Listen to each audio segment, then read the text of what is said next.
Let me ask you, when you think of the monk, what's the first thing that comes to mind? Is it the fast-moving, flurries of blowing master of martial arts? Or is it kinda one of the weaker classes in the game? For years, the monk has been one of D&D's most beloved, but mechanically weakest classes in the game. Players have struggled with low damage, being chained to a single resource, and abilities that just didn't feel cool at high levels. The monk felt like it was doing okay. Meanwhile, fighters and paladins are doing great.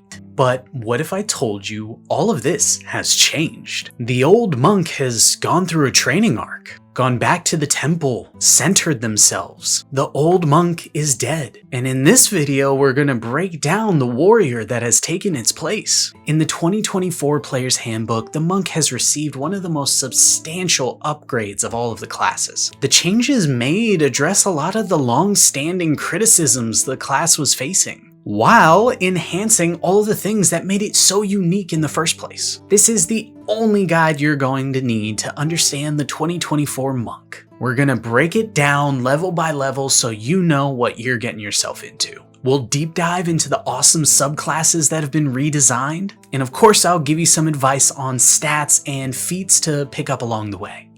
But of course, who am I? I'm Sir Bearsworth, guiding creators, shaping worlds, and forging heroes. And with this monk, you're going to be the hero that shapes the battlefield one lightning fast punch at a time. So let's get into it. But first we have to ask that question. What is a monk? The monk is a fast-moving, versatile striker and controller all mixed into one. Increases to movement speed, the ability to lock down enemies, and to throw out tons of attacks around. But this is all the same from 2014. The core of the new monk is where we're seeing all of the biggest, most needed changes. Your primary stats are still going to be dexterity and wisdom. Dex fuels your attacks, your AC, your initiative. Meanwhile, wisdom makes all of your abilities harder to resist and juices up your defenses. But how you use those stats, that's where things get interesting. Let's walk through it level by level. At level 1, you're a badass right from the start. You get a completely new version of martial arts. Right out of the gate, your unarmed strikes and monk weapons do a d6 of damage, not a d4. And this scales all the way up to a d12. The list of monk weapons have also expanded. Whenever you make a unarmed strike or a monk weapon attack, as a bonus action you can throw in a unarmed strike in there as well as gaining the bonus of dexterous attacks, meaning you can use your dexterity bonus instead of your strength when you're making attacks or when figuring out your save DC. This also extends to shoves and grapples, a fun one to keep in mind. At level 2, your entire resource system is reborn. Key points have now been turned into focus points. Now called Monk's Focus, you still get access to those classic abilities. Flurry of Blows, Patient Defense, Step of the Wind, but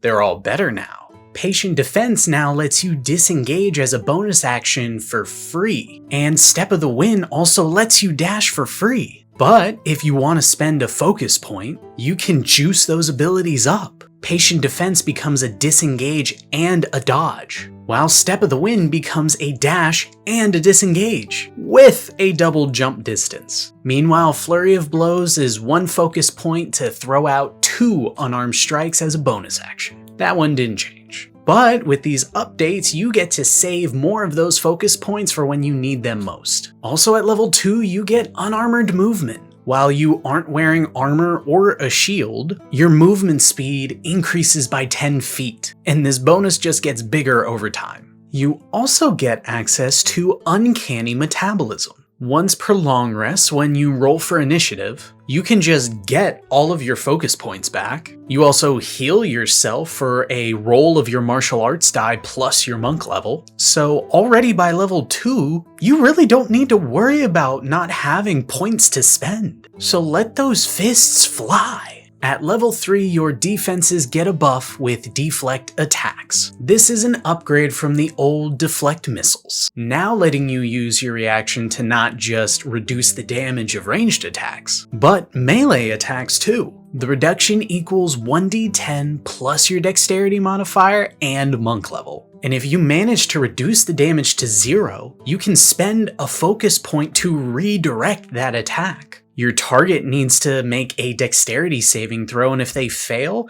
they take 2 of your martial arts die in damage. Also at level 3, you get access to your monastic tradition. This is your subclass, but like usual, we'll circle back to these later. At level 4, we of course get our first ability score. As a monk, you get access to more of these at level 8, 12, and 16. Unlike most of the other classes, monk actually gets an ability at level 4. It is called Slow Fall. If you were to take any fall damage, you're able to reduce it by 5 times your monk level, making sure you can superhero land and not mess up your knees. If you're excited to learn more about the 2024 D&D classes, I highly recommend you hit that subscribe button to always stay tuned in. I've got plenty more guides on the way for the classes, as well as some great guides for players and DMs alike. Now let's keep this monk train chugging along. At level 5, this is where we hit our big power spike. You get access to your extra attack, meaning you get to throw out 2 punches right off the bat, and if you spend one of those focus points, that's 4 right there. You also get access to Stunning Strike. Big change to this one, however, it is only limited to once per turn. So sadly, you cannot spam key points through all of your 4 attacks until you eventually stun the target. But here's the trade-off. It's a lot more reliable now, because if the target succeeds on its save, its speed is halved and the next attack on that enemy has advantage on it. Even if they pass the Constitution save, your focus point isn't completely going to waste. It's kind of a win-win. You either get a stun that lasts until the start of the next turn, or a nasty debuff. At level 6, your fists become magical with empowered strikes. A nice little update to this one too.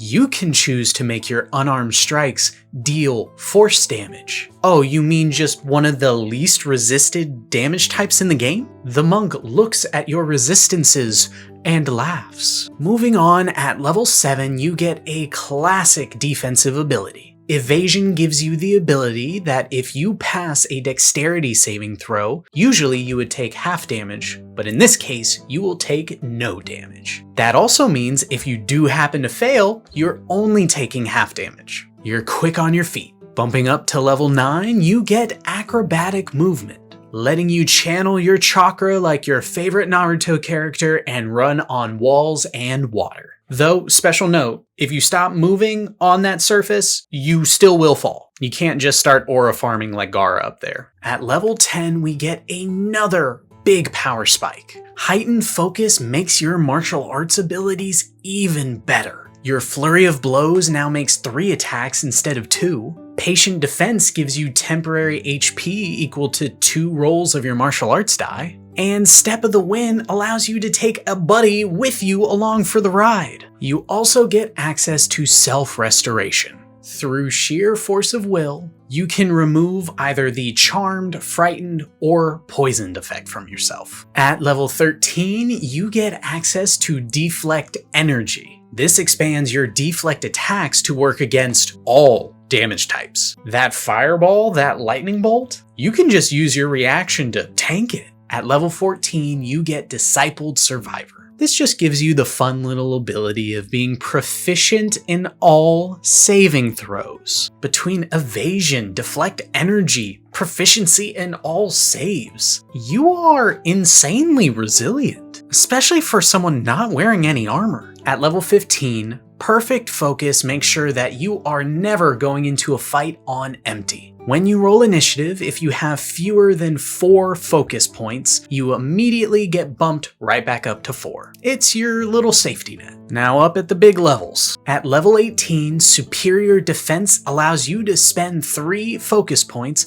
to get resistance to all damage except for force for 1 minute. So don't start hitting yourself. At level 19, you get to pick your epic boon, and at level 20, you get your capstone, Body and Mind. This just jacks up your dexterity and wisdom scores by 4, bringing their new maximum to 25, if you can find some other bonuses. You become an unmatched martial artist.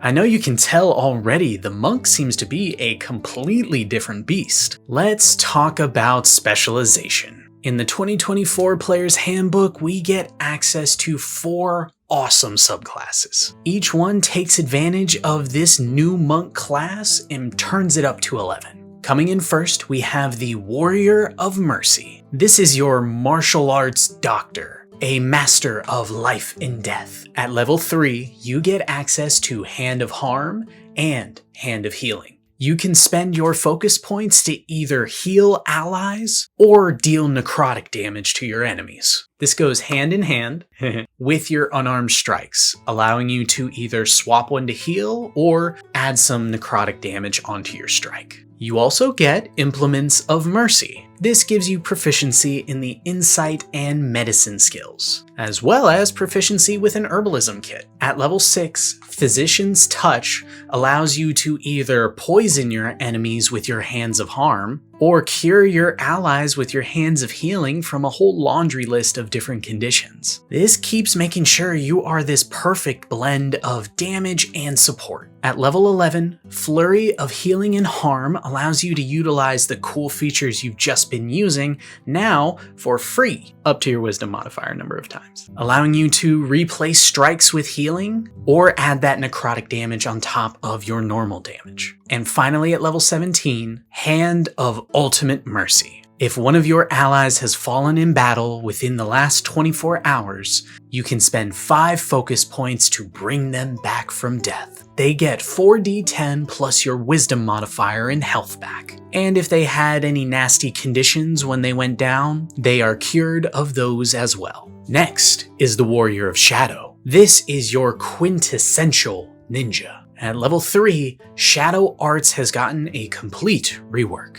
You get access to Minor Illusion, you gain Dark Vision out to 60 feet, and increase that vision if you already had it, and for 1 focus point you can cast the Darkness spell. And the most interesting part of that, you can move your darkness and see through it. This is your personal smoke bomb for battlefield control. At level 6, you get access to Shadow Step. While you are in dim light or darkness, you can teleport with a bonus action up to 60 feet to another area of dim lit or darkness. And you get advantage on your next melee attack. Just after, at level 11, you get improved Shadow Step. You can forego those limitations of dim light or darkness if you spend a focus point. You also get the bonus as part of that bonus action, you get to throw out an unarmed strike during that teleport. And at level 17, you get Cloak of Shadows. By spending 3 focus points, you get to shroud yourself in otherworldly shadows. For the next minute,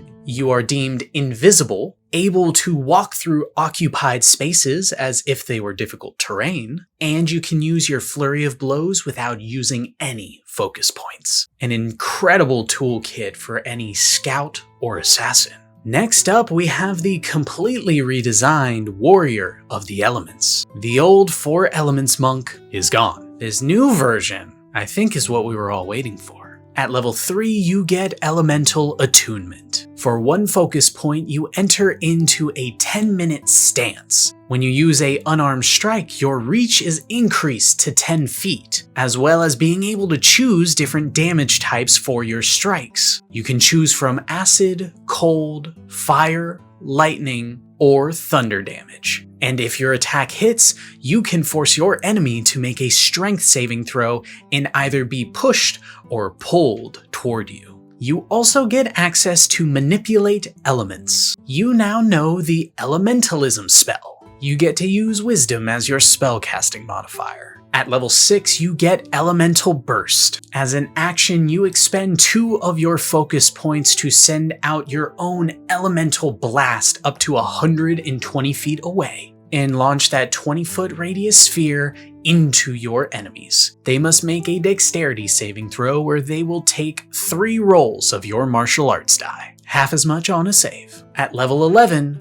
Stride of the Elements gives you a fly and swim speed when you have your elemental attunement activated. And at level 17, Elemental Epitome. On your turn, you can gain resistance to any of your elemental damage types and can change it in following turns. When you use your Step of the Wind, your speed increases by an additional 20 feet, and if you blitz past enemies, they will take some of that elemental damage. And on each of your turns, you get to roll an extra damage martial arts die whenever you hit with an unarmed strike. And finally, we have the Warrior of the Open Hand, the master of pure martial arts technique. At level 3, Open Hand technique is still your cornerstone, letting you add a lot more control to your flurry of blows. You can knock them prone, push them back, or not allow them to make opportunity attacks. At level 6, you get Wholeness of Body. This gives you the ability to heal yourself using a roll of your martial arts die plus your wisdom modifier. At level 11, you get Fleet Step. If you happen to use anything else with your bonus action, you get a free use of Step of the Wind just added on top. And at level 17, the classic Quivering Palm. By spending 4 focus points, you leave imperceptible vibrations locked within your enemy, waiting for you to end them. When you do decide to end them, they make a Constitution saving throw, taking 10d12 if they fail, half as much on a save. This gives you a reliable way to drop a ton of damage on your enemies. So, now for the fun part. How do we build the perfect 2024 monk? Your ability scores are straightforward. Pump that dexterity to 20. It influences too much with the class. Then, wisdom is your next priority. Next up, we have our feats, and the new monk opens up a couple of interesting possibilities. Ability scores may end up being the main go-to, with you needing to put points in both dex and wisdom to get the most out of the class, but if you have some free room to play around with, I highly recommend Grappler, since you can use Dex for your grapple attempts, and grapple is an option on all of your unarmed strikes. This feat is just easy money. It gives you advantage on attacks against enemies you have grappled, making you extremely difficult to get away from. Speedy is a top tier choice, increasing movement speed, disadvantage on opportunity attacks against you, and whenever you're taking the dash action, difficult terrain doesn't cost anything to run over. No one is catching you. I'd also recommend Alert as a fantastic option to make sure you can get into the thick of the fight, pick out your enemy, and land that crucial stunning strike on them. You'll be so quick getting into the fight, they won't even know what hit them yet.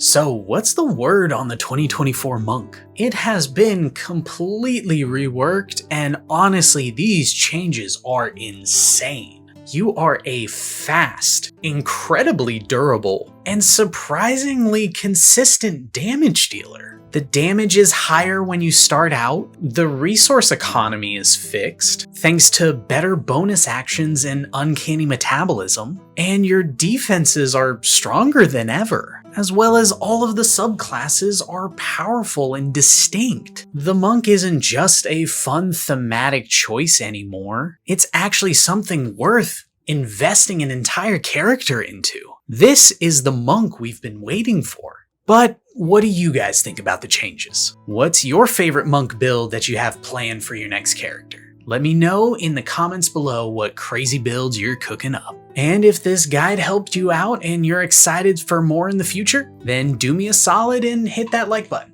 And if you want more overviews like this or want to tap in for one of my future guides, make sure to hit that subscribe button. That way you don't miss any more that come out. But I've been Sir Bearsworth, guiding creators, shaping worlds, and forging heroes. I'll see you all at the table. Bye.